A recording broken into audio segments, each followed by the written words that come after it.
Rovers. Today I'm going to be showing you my rover that I built.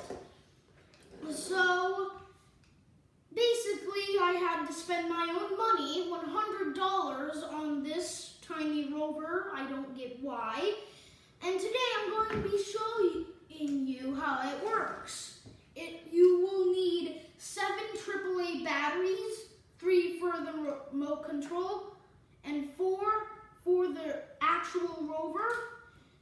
The thing is, there are 4 ones. So you have to turn the remote on any one of these, but the rover has to be on the same number as the remote. To make it go forward, you press the red and the green. To make it go backwards, you press the lower red and the green.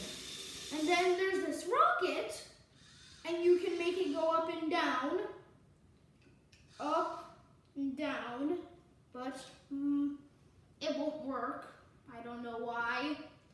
So, and if you want it to turn this way, you have to hold down this button,